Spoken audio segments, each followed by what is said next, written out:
Here's Kyler Murray talking about the confusion on the final play of the game. That last play, was there some confusion as to whether or not it was going to be a spike?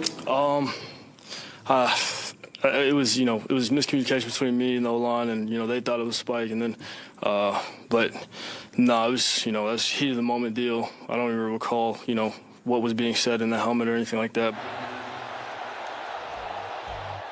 And here's that final play where it's tick, tick, tick, tick, tick. Second down, they could have spiked it. Yeah, now, if you're in shotgun, that should be the clue to the offensive line. It's not going to be a spike. 100%. But when he missed the guy there, I'm thinking, oh, here we go. And that's where Aaron Donald's like, screw this. No. We're not going anywhere. You're not breaking out to the left and firing the ball 60 yards into the end zone. We're not taking any chances whatsoever. And it happened so quickly because you could feel the anticipation starting to build, and it was just shut down immediately by Donald. That's one of the reasons why he's one of the greatest of all time. Yeah, one of the greatest of all time. I mean, he really is. This might be I know we've talked about it a little this year.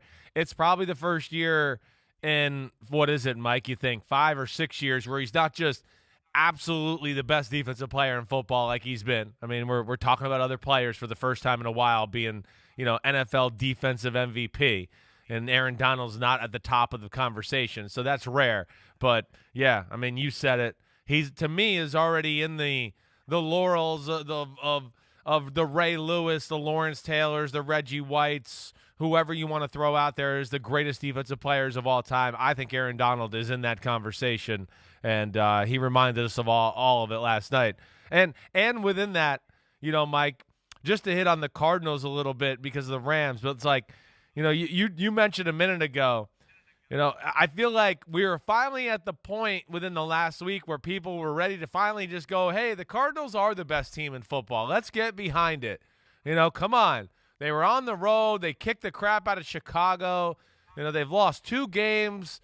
They're the best team in football. And then just like the Thursday night game where they lost to the Packers, I feel like this is going to take away a little bit of the respect people might have had for the Cardinals. Big stage, kind of mess it up, don't show up in a primetime type of moment, lose the football game. Now they're the number 3 seed in the NFC, and they're still really good, as we both know, and I think still one of the top teams in football, but not going to get the respect maybe that they want or you would expect for a team that was, 10-2 going into a football game.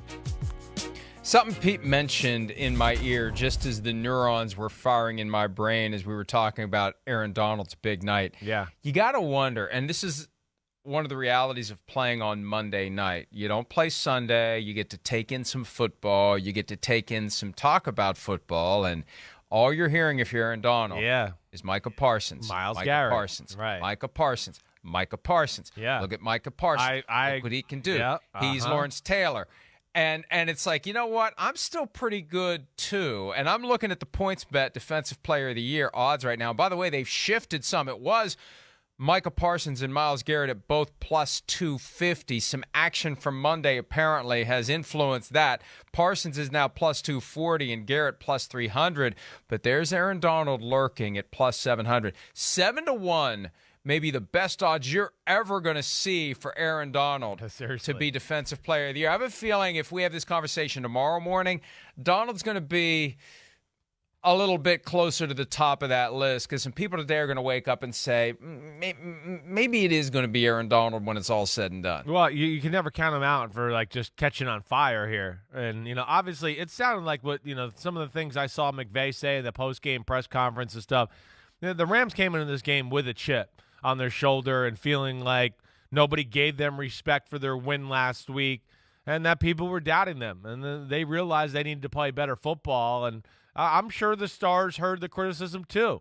Yeah, it's a Hollywood football team, and it was a Hollywood bust until last night, or at least the last 2 weeks. But Mike, I'll like the same thought went through my head that Pete said into your ear there as I was watching the game. Man, he sat back and watched football, watched Myles Garrett, Micah Parsons, all this talk yesterday.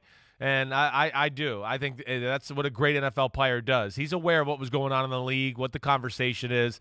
And I do think that was a little bit of a reminder to us all, like, hey, don't forget about me. I've been kicking ass around here for a long time, and I'm still the man. Hi, I'm Mike Tirico, and thanks for watching. Make sure to hit subscribe for the latest news and highlights from NBC Sports.